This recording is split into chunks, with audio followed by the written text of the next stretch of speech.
Sejam bem-vindos a esse vídeo. Esse é o primeiro de uma sequência de vídeos na qual eu me proponho a compartilhar com vocês um pouco dos meus estudos de mais de 1 ano e meio sobre os pais da igreja e a fé católica que levaram à minha conversão. Eu cresci na igreja evangélica, meu pai é pastor, e aí vem a primeira pergunta, né? Como que um evangélico, como que um protestante se torna católico?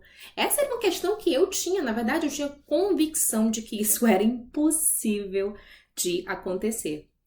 Mas uma coisa que eu descobri quando eu estava estudando a fé católica é que eu não tinha noção do que a fé católica realmente acredita e ensina.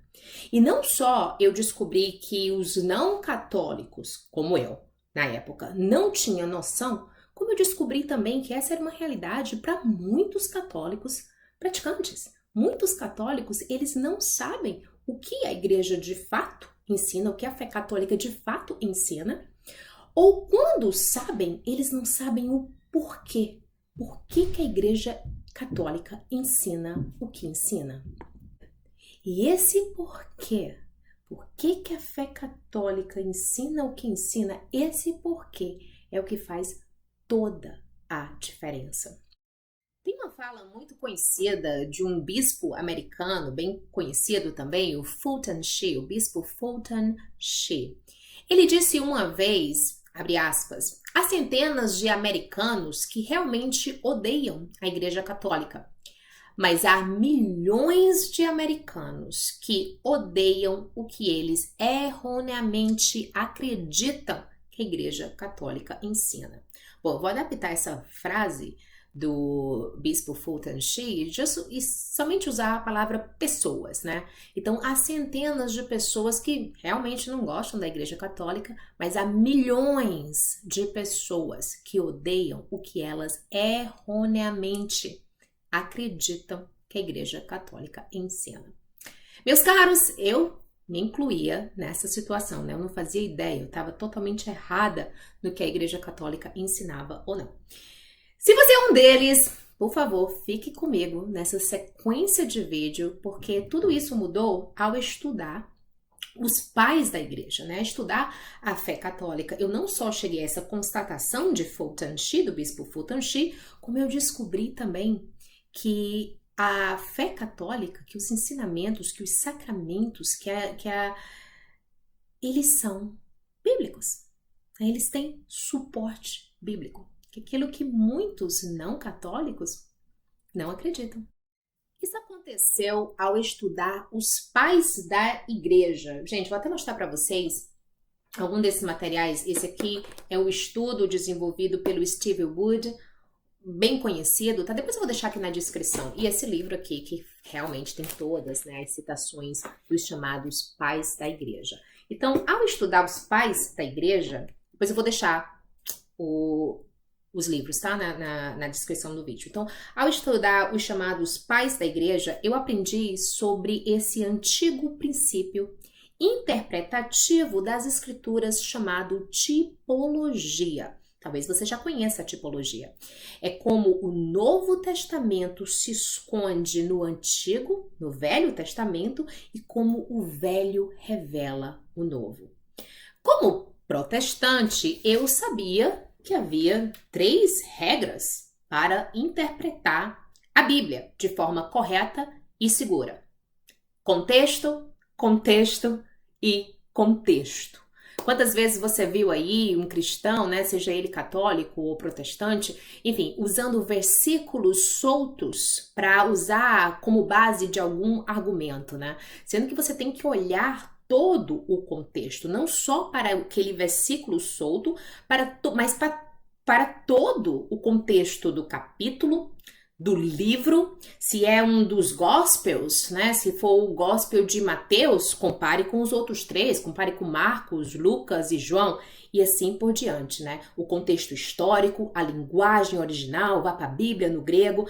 Tudo isso é um importante guia para a gente interpretar a Bíblia Sagrada. E eu já sabia disso como protestante, eu acho que qualquer protestante segue isso muito bem, muito embora caia às vezes na tentação de usar um versículo solto, mas isso é muito importante e é o beabá, né, de qualquer estudo teólogo.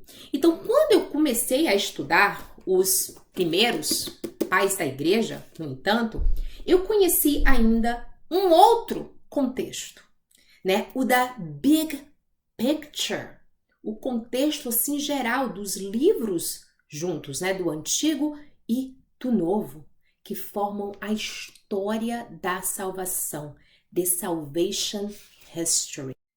Ou seja, você vai olhar para um versículo ou uma passagem bíblica em todo esse contexto já citado, né? Contexto do livro, né? Contexto do capítulo, etc e tal. Mas você vai mais adiante. Se é no Novo Testamento, não esqueça de olhar também para o Velho Testamento, para o Antigo Testamento, para o big contexto, para essa conexão. E se é no Antigo Testamento, né, se é uma passagem do Antigo Testamento, não se esqueça de considerar como esse tópico se desenvolve no Novo Testamento. Isso é o chamado tipologia. Então, quando eu aprendo isso com os pais da igreja, que era a forma como eles ensinavam, como eles interpretavam as escrituras, para mim foi, uau, isso faz todo sentido. Nossa, claro que faz todo sentido. Contexto, contexto, contexto. Não há nada mais sólido que isso. Eu estou indo aqui num caminho super seguro, né, da leitura das palavras. Então, isso é a tipologia. Como o novo se esconde no velho e como o velho revela o novo. Então, da palavra tipologia, né, indo para o significado técnico, então tipologia é o estudo de como o Novo Testamento é prefigurado pelo Antigo e como o Antigo é cumprido no Novo. Era assim que os pais da igreja liam, interpretavam e ensinavam as escrituras. E eles faziam dessa forma, eu descobri, porque foi assim que os autores do Novo Testamento escreveram seus livros. O Novo Testamento, os autores do Novo Testamento, eles tinham uma missão: provar aos judeus e todo mundo depois, né, que Jesus era o Messias, que ele cumpriu todas as promessas do Antigo Testamento. Faz sentido, não faz? Super sentido. Acho que aqui a gente está num campo totalmente familiar, né? Faz todo o sentido. Foi assim que Jesus ensinou os seus apóstolos a entender sua própria pessoa. Era assim que Cristo ensinava para os judeus que ele era o Messias. Jesus usou a tipologia, por exemplo, quando ele falou dos 3 dias que Jonas passou no ventre do peixe. Você pode pegar a sua Bíblia. Você trouxe a sua Bíblia? Espero que você tenha a sua Bíblia aí, hein? É um estudo bíblico aqui. Pegue a sua Bíblia, então, em Mateus, no capítulo 12. Estude todo o capítulo 12 se você não está familiar com o capítulo 12 de Mateus, mas eu vou, para esse vídeo não ficar tão longo, a gente vai direto no ponto aqui dessa fala de Jesus, que está no versículo 39 ao 40, tá? Então, em resposta aos escribas e fariseus, quando eles pediram outro sinal dele, de Jesus, Jesus disse que não lhes daria nenhum sinal, abre aspas, exceto o sinal do profeta Jonas. E acrescentou, abre aspas, porque Jonas estava 3 dias e 3 noites no ventre da baleia, assim estará o Filho do Homem 3 dias e 3 noites no seio da terra. E você tem Jesus usando a tipologia, né? Fazendo a conexão com o Torá, né? Que é o que a gente conhece de Antigo Testamento, que era algo que os judeus conheciam muito bem, ao pé da letra até. E no Evangelho de Lucas, né? Lucas, ele acrescenta a essa resposta de Jesus, e aí nós vamos para Lucas 11:30, novamente, se você não é familiar com todo esse capítulo, leia. Bom vocês anotarem, leia todo o capítulo, vejam o contexto, lembrem, contexto. Mas esse vídeo ele não pode ficar a vida toda, e eu tenho muita informação, então por isso que a gente está só indo para o versículo. Mas leiam contexto, tá, gente? Então vamos lá. Em São Lucas acrescenta a resposta de Jesus, e eu estou em Lucas 11, versículo 30. Abre aspas. Porque assim como Jonas foi um sinal para os ninivitas, assim será o Filho do Homem para esta geração. Tipologia que São Lucas usa aí em seu evangelho. Então são vários os exemplos de Cristo usando a tipologia. Alguns mais aqui dando para vocês, alguns mais exemplos. O maná no deserto, tá? Que a gente vai ver um pouco adiante quando eu falar do vídeo sobre a Eucaristia. A serpente de bronze no deserto também. Quando Cristo descreve a si mesmo como Filho do Homem, a luz do mundo, tudo isso era Jesus usando a tipologia, né? Fazendo conexão com o Antigo Testamento. Então, tecnicamente, tipologia é o estudo de pessoas, lugares ou eventos bíblicos que prenunciam a realidades maiores, especialmente no que diz respeito a Cristo, sua igreja e os sacramentos. Então, vem daí a palavra typos, né? Tipologia, typos. Então, quando você vai estudar tipologia, você chega, né, aos termos, né, que Jesus é o novo Adão, ele é o novo Moisés, ele é o novo Davi, ele é o novo Isaac, né, ele é o novo Noa, né, o novo Abraão, e todas essas conexões que é fascinante. Talvez alguns de vocês já conheçam, e talvez conheçam de forma mais geral, sem profunda, mas é fascinante, fascinante, fascinante. Bom, o tempo não permite a gente explorar a profundidade e a riqueza da tipologia bíblica, mas eu não resisto a mais uma, e essa a gente pode ir o capítulo todo. Pegue sua Bíblia. Então, Jesus ele usou também da tipologia no caminho de Emaús, em sua aparição na ressurreição, a 2 dos discípulos que estavam tristes ao discutir os eventos da paixão e a morte de Jesus. Jesus aparece a eles, conforme nós vamos ver em Lucas, no Evangelho de São Lucas, capítulo 24, mas eles foram impedidos de reconhecê-lo. Então Jesus procedeu a dar-lhes um estudo bíblico como nenhum outro. Vamos pegar então a nossa Bíblia e acompanhar, precisar dos meus óculos, claro. E nós vamos para Lucas 24, começa ali do capítulo 13. Você vai ver na sua Bíblia, né, o título, No Caminho de Emaús. Vamos lá.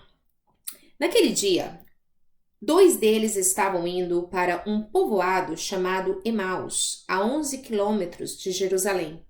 No caminho, conversavam a respeito de tudo o que havia acontecido. Enquanto conversavam e discutiam, o próprio Jesus se aproximou e começou a caminhar com eles. Mas os olhos deles foram impedidos de reconhecê-lo. Versículo 17. Ele lhes perguntou: sobre o que vocês estão discutindo enquanto caminham? Eles pararam com os rostos entristecidos. Um deles, chamado Cleopas, perguntou-lhe: você é o único visitante em Jerusalém que não sabe das coisas que ali aconteceram nestes dias? Que coisas? Pergunta Jesus. O que aconteceu com Jesus de Nazaré? Responderam eles. Continuando. Ele era um profeta poderoso em palavras e obras diante de Deus e de todo o povo. Os chefes dos sacerdotes e as nossas autoridades o entregaram para ser condenado à morte e o crucificaram. E nós esperávamos que era ele que ia trazer a redenção a Israel. Presta atenção no que eles estão falando, gente, nos 2 discípulos. E hoje é o 3º dia desde que tudo isso aconteceu. Algumas das mulheres entre nós nos deram um susto hoje. Foram de manhã bem cedo ao sepulcro e não acharam o corpo dele. Voltaram e nos contaram ter tido uma visão de anjos que disseram que ele estava vivo. Alguns dos nossos companheiros foram ao sepulcro e encontraram tudo exatamente como as mulheres tinham dito, mas não o viram. Ele lhes disse, Jesus agora: como vocês custam a entender e como demoram a crer em tudo o que os profetas falaram. Não devia o Cristo sofrer estas coisas para entrar na sua glória? E começando, presta atenção, versículo 27, tá, gente? E começando por Moisés e todos os profetas, explicou-lhes o que constava a respeito dele em todas as Escrituras. E começando com Moisés e todos os profetas, interpretou-lhes em todas as Escrituras as coisas a seu respeito. Lucas 24, 27. Então, os dois discípulos começaram a olhar as Escrituras de uma maneira nova, na companhia desse viajante que parecia tão surpreendentemente familiarizado com suas vidas. O que acontecera naqueles dias não lhes parecia mais um fracasso, mas uma realização, um novo começo. É o que a gente vai ver mais adiante. E, no entanto, aparentemente, nem essas palavras de Jesus foram suficientes para os dois discípulos reconhecerem que ali era Jesus que caminhava com eles. Então, a gente vai voltar à leitura, tá? Vamos voltar à leitura, então. Paramos no 27, a gente continua no 28. Vamos aqui, no 28. Ao se aproximarem do povoado para o qual estavam indo, Jesus fez como quem ia mais adiante, mas eles insistiram muito com ele. Fique conosco, pois a noite já vem, o dia já está quase findando. Então ele entrou para ficar com eles. 30, versículo 30. Quando estava à mesa com eles, tomou o pão, deu graças, partiu-o e os deu a ele. 31. Então os olhos deles foram abertos e o reconheceram, e ele desapareceu da vista deles. Vamos parar aqui no 31, né? O Evangelho de Lucas, ele relata, né, que os seus olhos foram abertos e eles reconheceram, que o versículo 31, somente quando Jesus pegou o pão, pronunciou a bênção, partiu e deu a eles. Enquanto antes, como a gente viu, no versículo 16, seus olhos foram impedidos de reconhecê-lo. Então, a presença de Jesus, primeiro com as suas palavras e depois com o gesto de partir o pão, permitiu aos discípulos reconhecê-lo.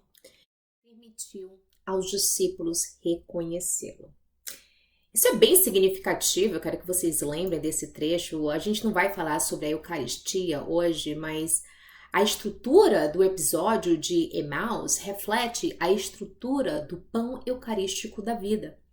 Lucas 24, 30, a gente acabou de ler. E aconteceu que, estando com eles à mesa, tomando o pão, abençoou e partiu-lhe e lhes deu. Tomando o pão, abençoou, partiu. A mesma sequência de ações recordando a última ceia. Vamos voltar então à leitura do versículo, né? A gente parou no versículo. Vamos retornar no versículo 31. Então os olhos deles foram abertos e o reconheceram, e ele desapareceu da vista deles. Perguntaram-se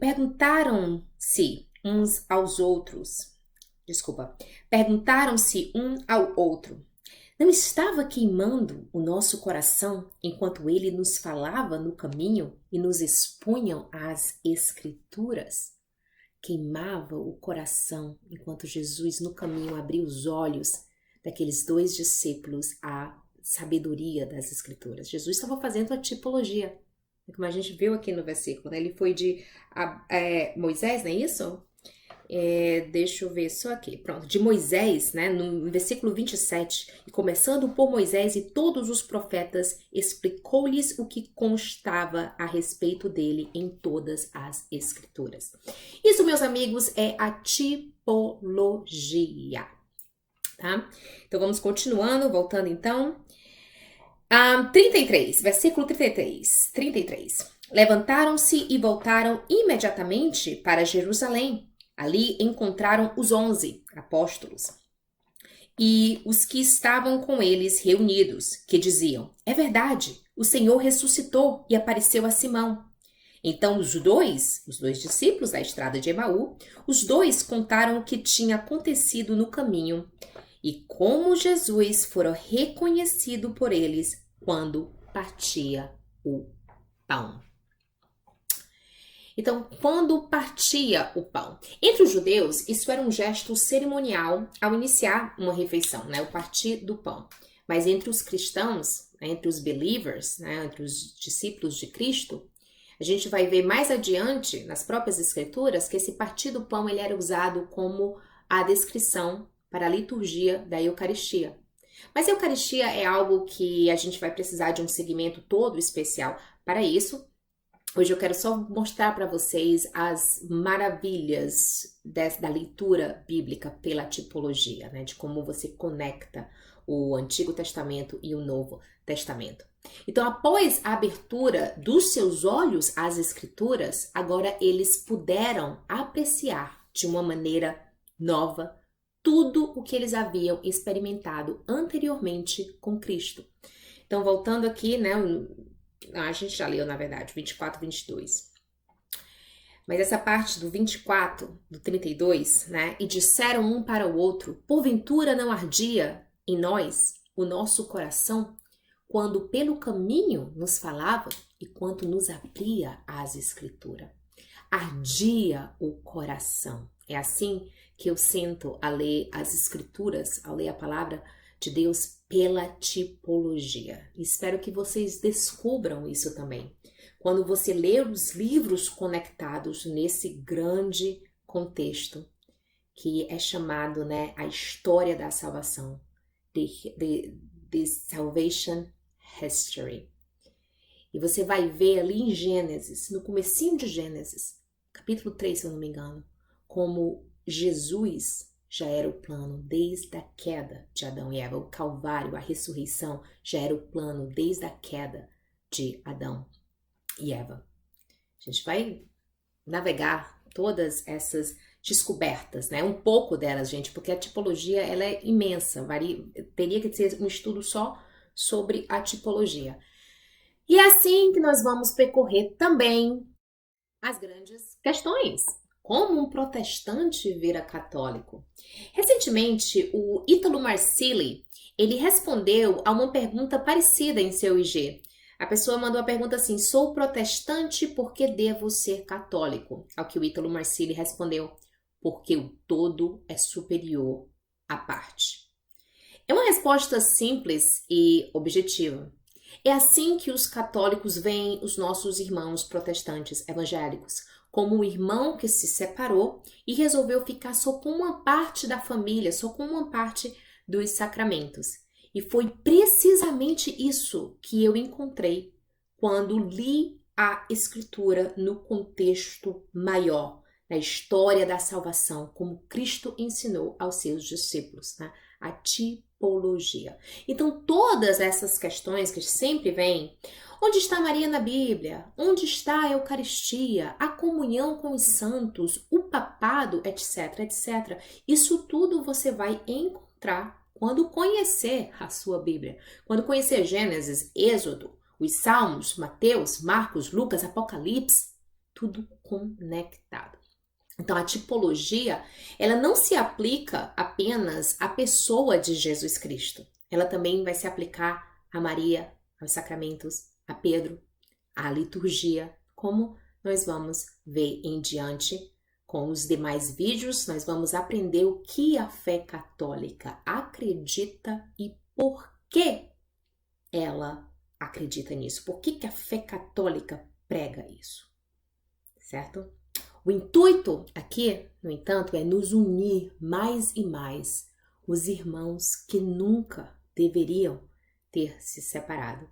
Eu brinco muito, né, que agora eu sou católica, mas protestante ele ainda tá dentro de mim, né? Então eu brinco muito que eu sou a católica mais protestante que existe, eu sou a protestante mais católica que existe. Mas a verdade é que hoje eu tenho a convicção que esses dois irmãos nunca deveriam ter se separado. E falando em separação, tá? Falando nesse tema separação, eu quero rapidamente entrar em alguns pontos em alguns conflitos que sempre aparecem, mas que, para ser bem sincero, né, eu acho que isso acontece novamente por grande falta de informação e até uma reflexão um pouco mais profunda no tema. Quando você para e diz, peraí, deixa eu pensar nisso. Agora que eu parei e pensei, cara, eu não preciso nem ir muito longe. Agora que eu parei e pensei, eu vejo que isso é uma grande contradição, né? Ainda como protestante, tá? O que você está falando? Ainda como protestante, eu consegui ver claramente como os católicos tinham razão em seus argumentos sobre os dois pilares da reforma luterana, né? O sola fide, fé somente, né? Somente a fé, e o sola escritura, né? Escritura somente, sola fide, sola scripture. E eu sei que muitos protestantes, muitos teólogos já reconhecem isso como um fato irrefutável, né? O que eles reconhecem? Que não existe sola fide ou sola fide principalmente, né? E sola escritura também, alguns já reconhecem isso até como escritura. E eles já reconhecem isso até como um fato irrefutável. Eu conheço vários, me deparei com vários leitura nesse sentido, tá? Mas sempre aparece, né? Sempre aparece. Então vamos tocar nesses assuntos um pouco aqui de forma breve, mas de forma bem objetiva. Então, sola fide, fé somente. Mais ou menos o sola fide diz que você não precisa obedecer aos mandamentos ou produzir frutos, basta a fé em Jesus para a salvação. E o sola escritura, você não precisa de um papa, você não precisa de uma tradição oral, você não precisa da igreja, somente as escrituras são as autoridades máximas. De uma forma geral, de uma forma simples, é isso que esses dois solas dizem, que são os pilares da reforma luterana. Eu lembro que eu ainda era protestante, eu nunca tinha parado para pensar, eu fiquei, nossa, mas esses são os pilares? Porque eu já reconhecia, depois a gente vai ver os pontos, né? E eu já reconhecia que aquilo... Nossa, mas isso não é sustentável. Eu já sei pelo meu conhecimento, né, bíblico, eu ainda era protestante, viu? Eu via claramente que aquilo não se sustentava, né? E aí só abro um parênteses aqui, né, de como o protestantismo já se afastou tanto dos seus pais, os pais da sua igreja, né? A visão, por exemplo, de Luterano. E são vários esses afastamentos que eu vou trazer também alguns desses pontos, mas vamos voltar então. O sola fide de Lutero, fé somente de Lutero, né?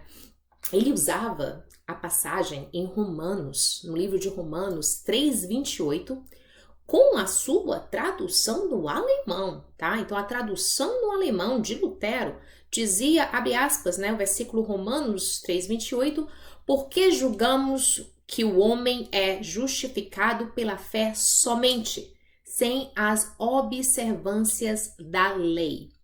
Acontece que, no grego, não há essa palavra somente, como não há também em suas traduções atuais. Vamos lá, pega a sua Bíblia de novo.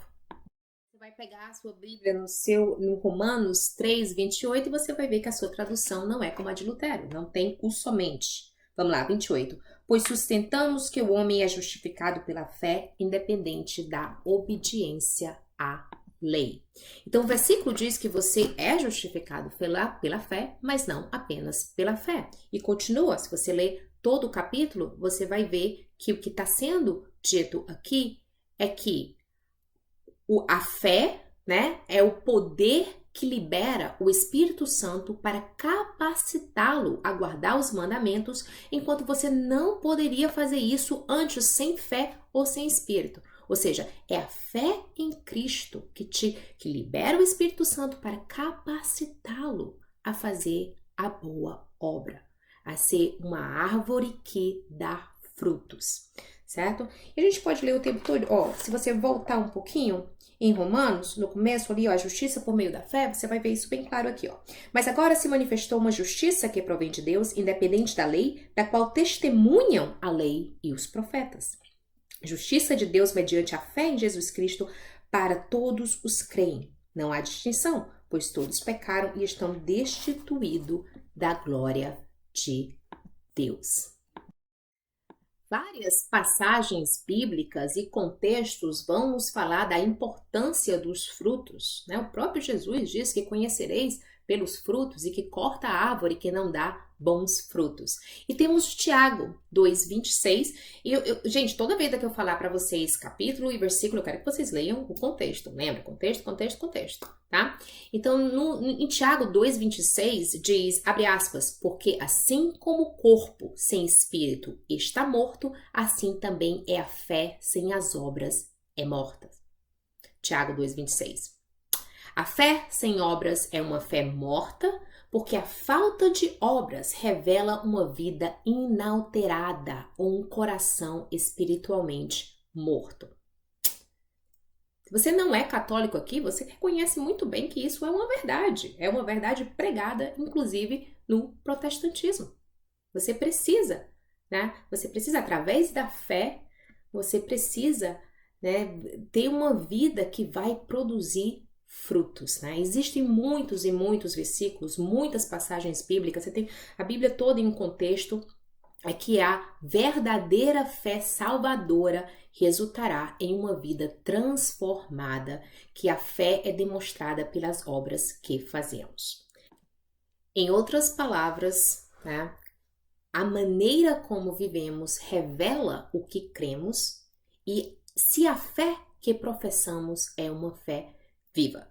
Então você viu que Romano, o contexto não tinha nada a ver com a tradução de Lutero ali no alemão, não tinha nada a ver, e a gente tem Tiago e várias passagens bíblicas que falam da importância, né, de uma vida em santidade, que são os frutos, né? Então é importante que você leia todo esse capítulo 2 de Tiago, tá? Capítulo 2 de Tiago, tá? Quando você vai aqui no Tiago 14, você vê aí no subtítulo da sua Bíblia, fé e obras. Então, Tiago 2,14.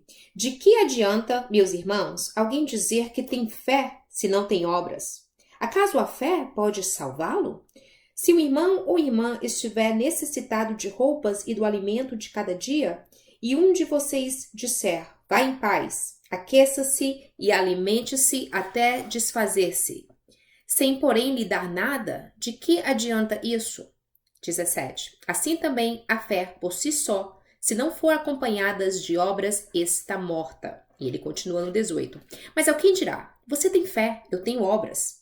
Mostra-me a sua fé sem obras, e eu lhe mostrarei a minha fé pelas obras. Você crê que existe um só Deus? Muito bem, até mesmo os demônios creem e tremem. 20. Insensato. Quer certificar-se de que a fé sem obras é inútil? Não foi Abraão, nosso antepassado, justificado por obras quando ofereceu seu filho Isaque sobre o altar? Você pode ver que tanto a fé como as obras estavam atuando juntas, e a fé foi aperfeiçoada pelas obras. Fé foi aperfeiçoada pelas obras. Então você pode continuar lendo, tá, gente? Mas você vê aqui que não só a tradução do alemão de Romanos de Lutero estava completamente errada, porque não existe fé somente, como o próprio contexto ali de Romanos não quer dizer nada do que Lutero falava, né? Então é Lutero que diz o fé somente. Não é a Igreja Católica que prega o fé somente. A gente fala, né, a Igreja Católica vai pregar a fé em obras. Então, o que o Tiago aqui está dizendo, o Tiago ele não está dizendo que as nossas obras nos tornam justos diante de Deus, mas que a verdadeira fé salvadora é demonstrada por suas obras, os frutos. Conhecereis da árvore pelos frutos. As obras não são a causa da salvação. As obras são a evidência da salvação. A fé em Cristo sempre resulta em boas obras. A pessoa que afirma ser cristã, mas vive em desobediência voluntária a Cristo, tem uma fé falsa ou morta. Concordam? Concordam? O apóstolo Paulo basicamente vai dizer a mesma coisa lá em 1 Coríntios 6, capítulo 6, versículo ali 9 e 10. Então, Tiago contrasta dois tipos aqui diferentes de fé. A verdadeira que salva e a fé que é morta. Então, meus amigos, não há fé somente, os dois importam, né? A fé é o é o principal e vem os frutos, né? Pela fé nós temos os frutos. Os dois são importantes, os dois se completam. E como eu disse, isso nem é mais controverso entre a grande maioria dos teólogos protestantes. É o quão evidente isso é nas Escrituras. Agora me permitam, e eu quero que vocês vão comigo para Lucas 23, e vamos lá para a passagem da crucificação de Jesus. Porque também era algo que eu me pegava pensando, mas e o bom ladrão? Né? O bom ladrão declara a sua fé em Cristo e Cristo o garante a salvação. Onde é que estão as obras ali? Quero que vocês vão. Lucas capítulo 23, a gente vai para a parte da crucificação, certo? E só para ganhar tempo, a gente vai ali já começando do versículo 38. Novamente, leia todo o contexto se você não é familiar já com o que fala aqui no Lucas 23, tá? Então, 38, havia uma inscrição acima dele que dizia: Este é o rei dos judeus. Um dos criminosos que ali estavam dependurados lançava-lhe insultos. Você não é o Cristo? Salve a si mesmo e a nós. Mas o outro criminoso o repreendeu. Primeiro ponto, o repreendeu, dizendo: Você não teme a Deus, nem estando sobre a mesma sentença? Nós estamos sendo punidos com justiça, porque estamos recebendo o que os nossos atos merecem. Mas este homem não cometeu nenhum mal. Então ele disse: Jesus, lembra-te de mim quando entrares no teu reino. E Jesus lhe respondeu: Amen, amen. Em verdade vos digo, hoje você estará comigo no paraíso. Então, na primeira interpretação, você diria, tá vendo? Esse ladrão, ele foi salvo só pela fé, sem obra alguma. Será mesmo? Será mesmo? Vamos examinar aqui, novamente, esse diálogo. O que você encontra? Um dos criminosos, ele foi crucificado, que estava sendo crucificado, olha para Cristo e diz, na zomba, você não é o Cristo? Salve a si mesmo e a nós. Mas o outro ladrão crucificado, né, que a gente chama o bom ladrão, ele o repreende, dizendo, você não teme a Deus, pois está sobre a mesma sentença de condenação e nós, de fato, justamente, a gente merece isso. Porque estamos recebendo a recompensa de nossos atos, mas este homem não fez nada errado. O que esse ladrão acabou de fazer aqui? Em primeiro lugar, ele repreendeu um pecador. Você já fez isso? Você já repreendeu algum pecador? Na sua missão, no seu missionário, no seu ID? Você já repreendeu algum pecador? Você já fez isso recentemente? Então ele repreende alguém que estava protestando contra Jesus. Estava ali zombando de Jesus. Segundo, ele aceita a responsabilidade pelo seu próprio pecado. Ele reconhece que ele merece estar ali, mas ele não merece ter a mesma sentença de alguém como Jesus, né? E ele reconhece, então ele diz para o outro ladrão, nós estamos sendo punidos com justiça.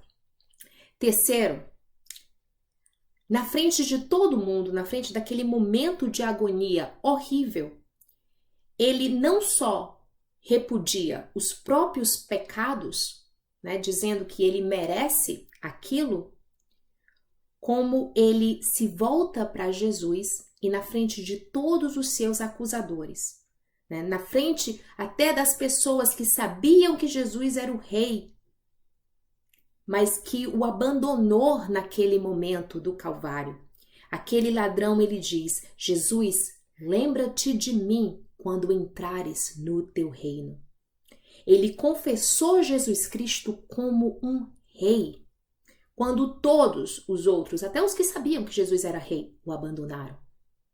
Ele repreende um pecador, ele aceita a responsabilidade por seus próprios pecados e ele proclama para todos ali que aquele homem crucificado, ele não só é inocente, como ele é o rei. Ele declara que Jesus Cristo é rei, mesmo em meio a todo o sofrimento, e ele confessa através da fé em Cristo que essa cruz não é o fim da história. Foi isso que esse ladrão disse. Através da sua fé, ele confessa a todos ali, naquele momento de agonia, que aquela cruz não é o fim da história de Jesus Cristo. Que aquela cruz é apenas uma porta para a glória real. Então ele diz: lembra-te de mim quando entrar no teu reino. Fé. Ele sim foi salvo pela fé, sem dúvida. Mas fé somente? Uma fé que começou imediatamente a produzir obras reais. Aquele ladrão, no momento do Calvário, ele declarou que Cristo não termina ali, que ele é o Rei e que ele estará na glória. E lembra-te de mim quando entrar na tua glória. Amigos, essa é a fé verdadeira, salvadora, que produz frutos imediatamente. Então, o bom ladrão, ali no Calvário, ele foi salvo sim, pela fé verdadeira que produz frutos imediatamente. Foi isso que ele fez. Ele repreendeu um pecador, ele reconheceu seus pecados e ele pregou a glória de Cristo como Rei eterno, de que a cruz não terminava ali. Ali não terminou. Então, o que a Igreja Católica ensina sobre essa temática fé e obras, né? Erra quem diz, e erra redondamente quem diz, que os católicos acreditam que pode abrir caminho para o céu. Vamos assim colocar dessa forma, né? Se eles pensam que podem entrar no céu de qualquer maneira sem Cristo Jesus, eles estão completamente errados e não são verdadeiramente católicos. Eu tô lendo para vocês uma parte desse livro aqui, ó, A Minute in the Church, né? Um minuto na igreja, que é um livro aqui que tem todos os pontos da Igreja Católica, e eu tô lendo aqui para vocês. Então, desde que foi fundada por Jesus há quase 2000 anos, a Igreja Católica sempre ensinou que sem fé em Jesus não há salvação. Então, é isso que a Igreja ensina. O catecismo da Igreja Católica afirma isso muito claramente no parágrafo 161, que diz: crer em Jesus Cristo e naquele que o enviou para nossa salvação é necessário para obter essa salvação. E novamente no parágrafo 181, a fé é necessária para a salvação. E em seguida, o livro do Catecismo cita as palavras de Jesus em Marcos, no Evangelho de Marcos 16:16. Então a igreja nunca ensinou que uma pessoa pode ir para o céu apenas com base em suas boas obras, mas as obras desempenham um papel em nossa salvação. De acordo com as Escrituras, e a gente viu alguma delas, sim, elas o fazem. E eles vai citar alguns que a gente até viu, Tiago 2:24, e as Escrituras falam repetidas vezes sobre como seremos julgados com base em nossas obras. Mas nenhuma quantidade de obras além da fé em Cristo nos fará bem. Nossa salvação é pela graça por meio da fé operado em amor. A nossa salvação é pela graça por meio da fé operado por amor. Sem a fé em Cristo, sem a graça, você não pode produzir bons frutos, ou se produzir bons frutos, eles são em vão. Então é tudo junto, é um conjunto, tá? E a fé é a base para essa obra. Quem disse fé somente não foi a Igreja Católica, foi a Reforma de Lutero, tá? Na Reforma de Lutero, nós vamos então para o segundo ponto. Escritura somente, sola scripture. Você pode me dizer exatamente onde a Bíblia ensina que somente a Bíblia é a autoridade, máxima autoridade da fé? O argumento, protestante é certamente a passagem em 2 Timóteo 3,16. Vamos lá? 2 Timóteo 3,16. Toda a Escritura é inspirada por Deus e útil para o ensino, para a repreensão, para a correção e para a instrução na justiça, para que o homem de Deus seja apto e plenamente preparado para toda boa obra. Perfeito, verdade. Verdade. Mas deixe-me interrompê-lo só um momento. Onde ele fala somente a Escritura? A gente acabou de ler o versículo base aí desse argumento. Então, mas onde tem o somente? E aí, outro argumento que eu aprendi, que é usado, né, pelos não católicos para condenar a tradição, para condenar que a Igreja Católica ela acredita, né, nas Escrituras Sagradas e nas tradições, eles usam, então, Mateus 15. Pegue sua Bíblia no Mateus 15. E, gente, de novo, até quando, né, aquela coisa que eu digo, contexto, contexto, contexto. Você vai para Mateus 15 e quando você lê o contexto do capítulo do Mateus 15, sério, para mim eu fiquei, what? Isso era um argumento? Você está brincando comigo que era um argumento. Ou seja, usam versículos totalmente soltos, mas vamos examinar, porque esse é o argumento aí para defender o Escritura somente, tá, gente? O versículo é aqui, ó. Vamos pegar de novo. Mateus 15, onde Jesus condena a tradição humana. E você vai ler, vamos ler então, até aqui o versículo 13, tá? Então começa 15, você vai ver que o título do seu versículo, do seu capítulo vai ser Jesus e a tradição judaica. Preste atenção, tradição judaica. Então, alguns fariseus e mestres da lei, vindos de Jerusalém, foram a Jesus e perguntaram: por que os seus discípulos transgridem a tradição dos líderes religiosos, pois não lavam as mãos antes de comer? E respondeu Jesus: e por que vocês transgridem o mandamento de Deus? Por causa da tradição de vocês. Isso é Jesus respondendo. Continua no 4. Pois Deus disse, honra teu pai e tua mãe, e quem amaldiçoar o seu pai ou a sua mãe terá que ser executado. Mas vocês afirmam que se alguém disser a seu pai ou a sua mãe, qualquer ajuda que vocês pediriam, receber de mim é uma oferta dedicada a Deus, ele não está mais obrigado a honrar seu pai e sua mãe dessa forma. Assim, por causa da sua tradição, vocês anulam a palavra de Deus. Hipócritas, bem profetizou Isaías acerca de vocês, dizendo, e aqui ele vai usar a tipologia de novo, ele vai citar Isaías. Este povo me honra com os lábios, mas o seu coração está longe de mim.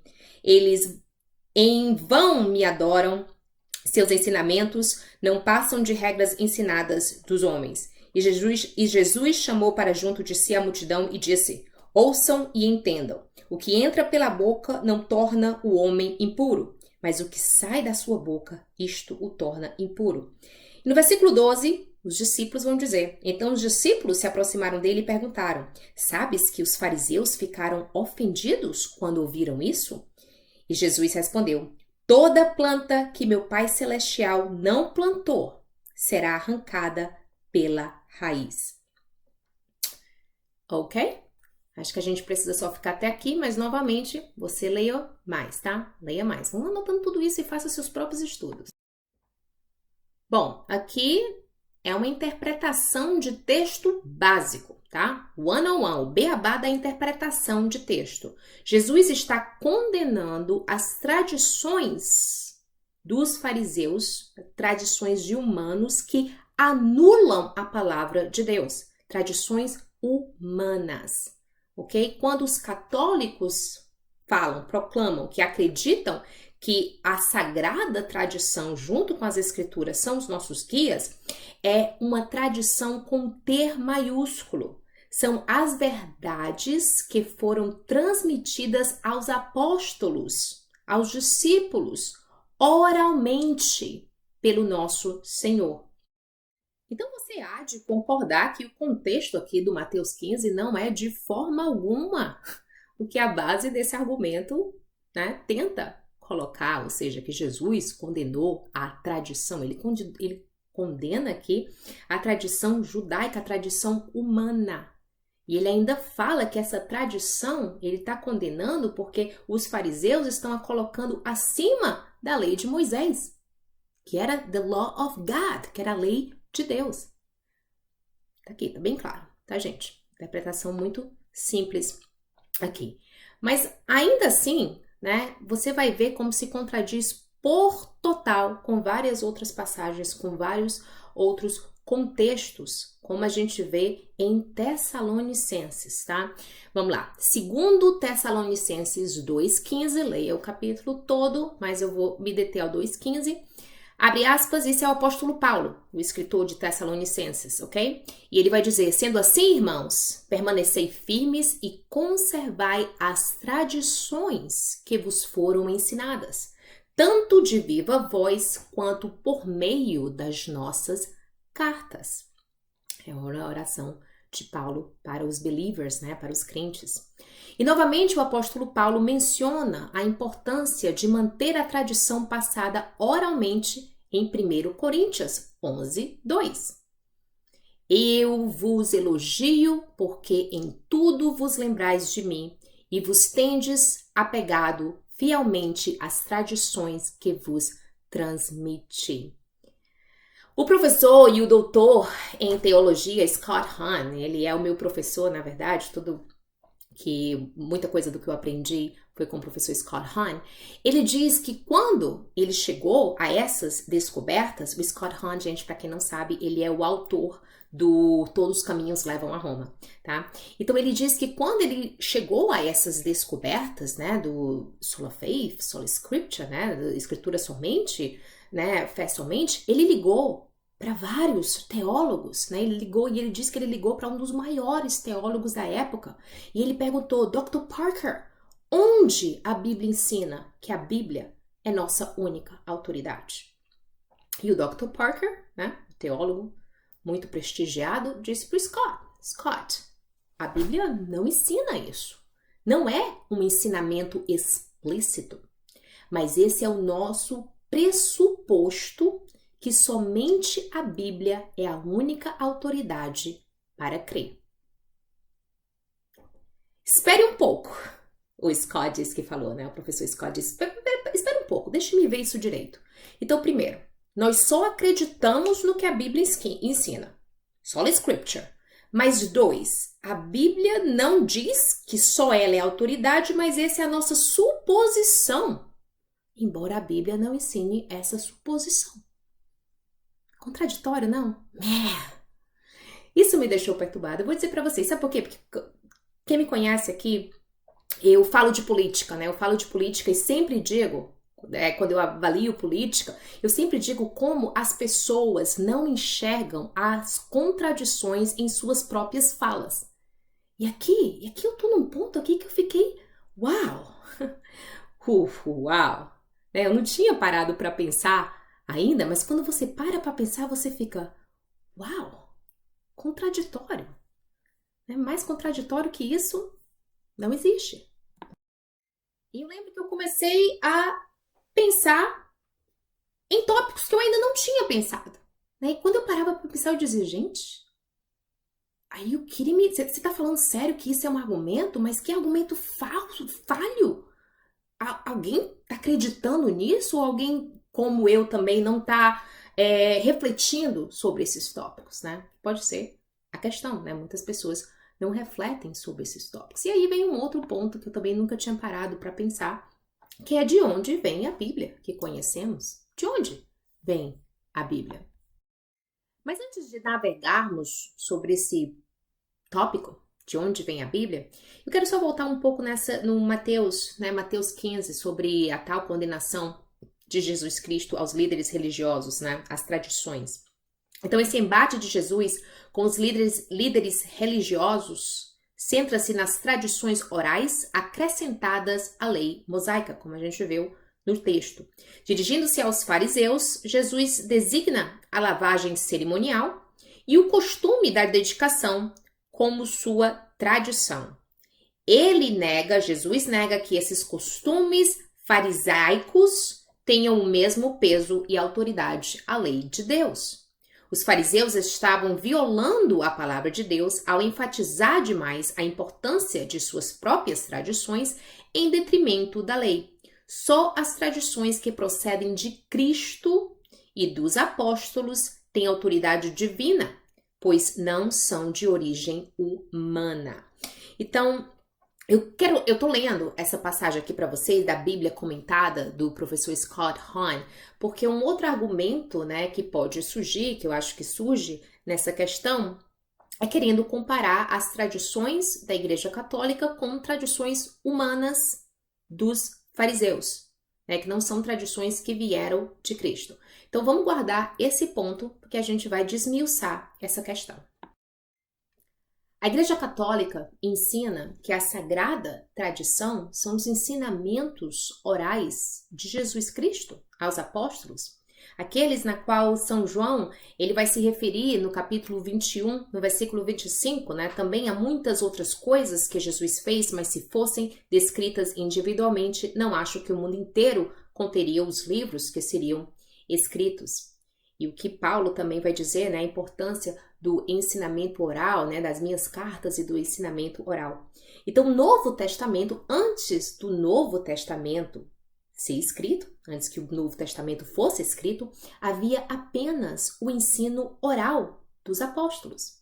Esses ensinamentos foram preservados e conservados e ensinados pela Igreja Católica através dos tempos, tanto em conexão com a Sagrada Escritura e o que chamamos de Sagrada Tradição.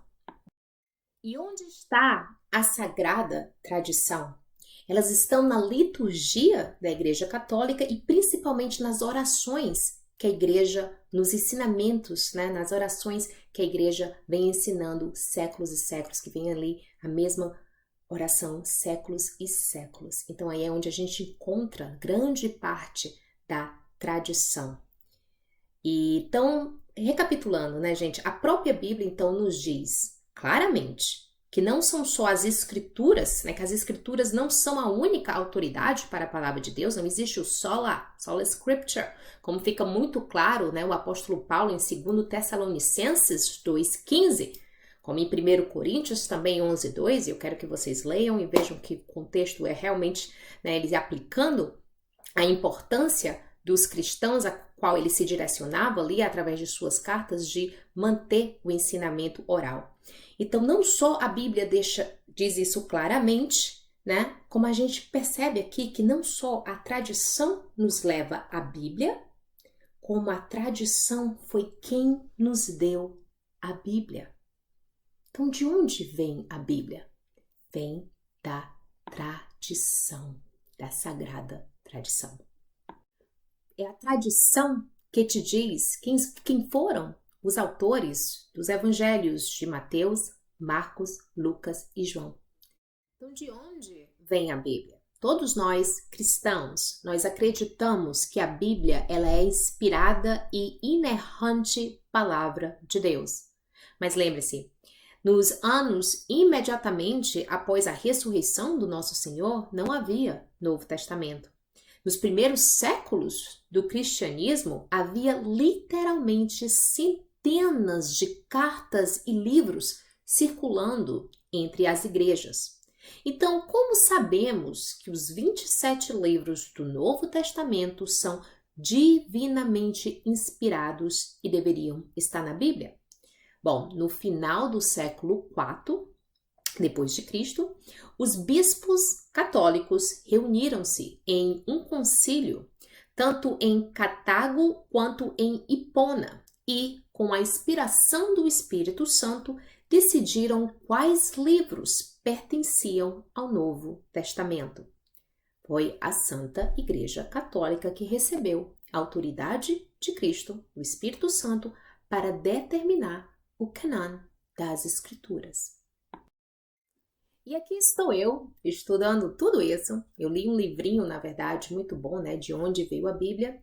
E aí o autor do livro, ele me diz o seguinte: se você aceita a autoridade do Novo Testamento, e para alguns não cristãos e para algum protestante, só a palavra de Deus, é o sola Bible, o sola Scripture.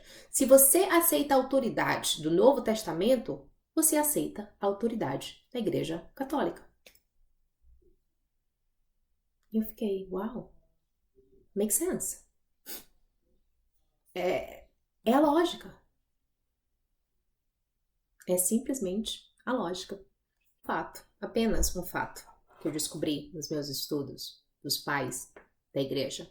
Ao longo dos tempos, a Igreja Católica tem estado presente para refutar heresias, determinar o Cânon do Novo Testamento, guardar e ensinar infalivelmente o depósito da verdade, a verdade transmitida aos apóstolos por nosso Senhor Jesus Cristo. De uma forma que os pais da igreja, que foram testemunha dessa tradição oral, que combateram as heresias, uma forma que eles fizeram isso foi através da leitura das Escrituras pela tipologia. Foi a tipologia também que ajudou eles a selecionarem o que eram heresia, né? A tirar as heresias que rodavam por aquele tempo já, né? Os primeiros pais da igreja, os Fathers of the Church, eles usaram a tipologia para refutar os erros dos gnósticos e dos maniqueístas e para mostrar como todos os papéis, né, todos os tipos do Antigo Testamento foram cumpridos no Novo Testamento. É fascinante, fascinante. A própria arte dos primeiros tempos, por exemplo, as artes encontradas nas catacumbas, refletia essa interpretação tipológica. Então, quando você vai estudar os pais da igreja, você percebe ali que quando Jesus Cristo, né, ele substitui a antiga aliança pela nova aliança, existia ali a necessidade, essa era a necessidade, né, dos escritores do Novo Testamento, né, dos apóstolos, de mostrar como Jesus fulfilled, né, cumpriu todas as promessas do Antigo Testamento. Então, eles passaram grande parte de suas vidas na palavra de Deus, refletindo com a ajuda do Espírito Santo, né, refletindo sobre a tipologia e outras formas também de interpretação espiritual nas Escrituras. Mas deixa eu ler aqui uma parte para vocês, né? Eles perceberam como Santo Agostinho ensinou em sua obra sobre a doutrina cristã que Deus, né, por assim dizer, ele escreveu a criação e nos deu sua palavra para interpretá-la. A escritura e história estão intimamente interligadas e Deus nos deu sinais em sua palavra para que possamos compreender seu significado de redentor, a história da salvação. Quando você lê pela tipologia, você vê que Jesus Cristo sempre foi o plano desde a queda de Adão e Eva, como eu já coloquei aqui, né? Então, Santo Agostinho, ele coloca muito bem, né? Ele coloca como o emprego da tipologia, né, nos traz um reflexo da coerência dessa revelação da palavra de Deus. E é isso que eu proponho para vocês, e é isso que nós vamos ver nos decorrer, né, no decorrer dos demais tópicos, respondendo a todas essas perguntas, né? Como o Evangelho vira católico? Onde está Maria nas Escrituras? Onde está a comunhão dos santos? A Eucaristia? Vem comigo no estudo da tipologia. Até mais. Para terminar, vamos então terminar com uma oração do Pai Nosso. Pai nosso que estais no céu, santificado seja o teu nome. Venha a nós o teu reino. Seja feita a tua vontade, assim na terra como no céu. O pão nosso de cada dia nos dai hoje. Perdoai as nossas ofensas, assim como nós perdoamos a quem nos tem ofendido. Não nos deixeis cair em tentação, mas livra-nos do mal, porque teu é o reino, o poder, a glória para todos sempre. Amém. Em nome do Pai, do Filho, do Espírito Santo. Amém. Vejo vocês nos próximos vídeos.